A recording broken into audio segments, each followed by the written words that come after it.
Welcome back, everyone. I came up with an idea, and depending on if you guys watch this stuff or not, we'll continue it. But I was trying to figure out a way to break up the week a little bit on my channel, just to kind of talk about stuff, different stuff other than just eBay or Hakes or whatever action figure or comic book prices. I think at this point we need a little something. And typically I've been taking Wednesdays off just to kind of give my brain a reset from searching endlessly on closed auctions for eBay. But you guys will let me know based on this video's performance whether I should continue this or not. But I was thinking about doing a Wall Street Wednesday. A Wall Street Wednesday on the channel where we would kind of just get an idea of what's going on in the markets, what news is coming out each week, how the markets are performing so far during the week. And I'm filming this on Tuesday, September 2nd. Obviously, we had a holiday here on Monday, and we had kind of an interesting morning in the market. So I just thought it would be kind of fun to talk about what I'm seeing. For those that don't know, I used to be an investment banker. I used to do public offerings, mergers and acquisitions, debt placements, secondary offerings. You name it, I was kind of the peon at the bottom of the barrel that had to do all of the grunt labor. All right, so I did it for 4 or 5 years, and it burned me out. And I got out of it, and I went into real estate, and I'm basically retired now. All right, I mean, I'm just being honest with you. I'm 48 and I'm retired, so I made the right decision. But I do like to keep track of the market since I'm a pretty active investor, as maybe a lot of you are or are not, but I wanted to kind of give you an idea of what the kind of stuff I'm looking at. And for those of you that are not new to investing, you know this already, that September is historically the worst month of the year for stocks. So keep that in mind going into this month, that you need to have your head on a swivel. I've been a little bit more defensive with my free cash flow over the last month or so, because number one, we're at all-time high valuations. We talked about that in my last video where I looked at Palantir and I said, would you really want to buy Palantir right now? Well, when I made that video, I published it 2 days later.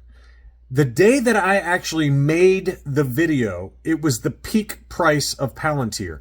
And it's dropped, I forgot what it's dropped now, but it's dropped significantly since I made the video. I believe I made it on August 11th. And Palantir has had a little bit of a rough go since then. And I'm pulling up the chart as I write this, just so we can get a sense. So I made that video on August 11th. Here it is right here. It was at 186.97. That's the day I said that Palantir is kind of expensive. I would be very wary about putting a lot of money into it. So that was the day I made the video. I released it the next day on the 12th, but it had already started its free fall. And it's gone from when I made the video, it was at 186.97 a share. We're now at 156 a share. So it's had a significant drop from when I made that video. And this is what I was trying to get out in that video, is that you need to be really cautious right now, given that we're entering what is historically a really rough month, and most importantly, valuations on a price per earnings, or in some cases price per revenue, the revenue multiples are really high right now. And so here's the average. This is an interesting chart that this was on Market Watch, so I want to give credit where credit's due. If I remember, I'll put links to all these, whatever articles I have up in the video description.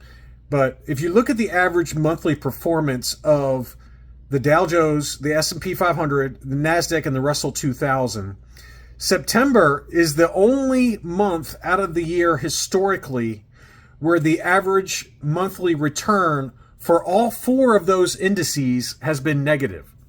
And so you never know if that's really going to happen every single year. It does feel like to me that we're set up for September to be a pretty rough month. Okay, we've got a lot of negative news right now. Obviously, the courts have said that, the tariffs are illegal. And what does that mean for the billions of dollars in revenue that's been collected by the U.S. government? Are they going to have to refund it? It's most likely going to go to the Supreme Court at this point. They put a stay in place that they could allow them to collect tariffs until next month. That'll give them time to take it to the high courts and see what happens. I don't know if I really particularly care either way, because I think at the end of the day, our government is not well funded, and they're not covering what they spend. And the U.S. Treasury yields are basically punishing the U.S. government for that fact. And, the 30-year yield just topped 4.9%. I would be shocked if we don't get into the low fives at some point this year, and probably stay there for at least the intermediate term, short to intermediate term, just because our fiscal house is a mess right now. And so anyway, I thought that was an interesting thing. Now, short-term Treasury yields, they are dropping, right? Because the Fed has indicated they're probably going to do some cuts this fall, probably starting this month. They'll probably do a quarter basis point cut. So the 3-month Treasury has dropped from roughly 4.3, 4.4, 4.5 over the last 6 months to now we're at about 4.15 and falling. So that's a not a big surprise there, given that the Fed is going to be cutting short-term rates. But really, what you want to look at is the long-term, the 10-year and the 30-year, and see what those are doing, and that lets you know what the bond market thinks of where the government is headed. So I think that's and the other thing you can look at is gold. Gold is set a new all-time high today. It's up over 2%. I mean, I woke up this morning, I was like, whoa, that was a big jump. And so gold is up and Bitcoin is up today. Now, Bitcoin has been down for the last, month or so. Back in August 12th, it was basically at its high of 122.5, but we're back at 110. But it is up today. It's up today, kind of flattish around 110. But when gold and Bitcoin are up, that usually is a bad sign. That means that we've got some issues fiscally, or at least the market thinks that there's some issues there. And in terms of data that's out there right now, U.S. if you look at the mainstream media, they want to portray the U.S. manufacturing sector as being sluggish, and it really does depend on what data you use. So this article came out today about the U.S. manufacturing activity contracting for the 6th straight month. Maybe. Okay, maybe. I don't know if I really buy that completely, given that there is a lot of other data that we'll get to in a second, and you've probably seen, that shows that U.S. construction is up, warehouse manufacturing, plant manufacturing, all of that is way up. And, a lot of it's, they're basically saying, look, we think that, the mainstream media likes to portray the supply side of equipment, and things like that, electrical equipment, warehouses, whatever, anything related to production of goods. They like to say that it's down because of the tariffs. And one contact in the electrical equipment industry told the ISM they've raised prices by 24% so far, but these increases will only offset tariffs, meaning that their margins won't actually improve as a result. We saw the same thing during the massive inflation during 2020 to 2022, where companies were using inflation as an excuse to increase prices. What really happened behind the scenes was that U.S. corporate profits were going through the roof. Look at this chart here that shows on total, in aggregate, U.S. corporate profits from, let's call that Q3 of 2020, and then we had the COVID inflation run-up, where we had the free money run-up, buy whatever at whatever price, and corporate profits took off. In Q4 of 2020, corporate profits stood at $2.5 trillion. In Q2 of 2025, so June of 2025, corporate profits now stood at $3.98 trillion. Corporations used inflation and now they're using tariffs to justify their prices. The biggest problem that they're going to have right now is that now the free money era is over. Consumers are not basically buying whatever at whatever prices. They're a little more cost conscious right now because of the money printing machine that the Fed did for, the last 15 years with zero interest rate policies, but particularly during the COVID years. And they're having trouble passing those tariff costs on to consumers. A lot of them are. Now, if it's demand elastic versus inelastic, that lets you know whether corporations can raise the prices or not. If demand doesn't care, the demand side doesn't care what price it is, then they've got the wherewithal and the ability to increase their prices to pay those tariffs. If they don't, they're going to see sales drop. And so what Trump is basically trying to do, whether you like him or not, this is not a political discussion, whether you like him or not, he's trying to get the U.S. government's piece of this $4 trillion of corporate profits that, a lot of corporations, they are based elsewhere and they avoid the corporate taxes. And this is kind of a tax on corporations, if you will. But if there's demand elasticity, corporations are going to pass it on.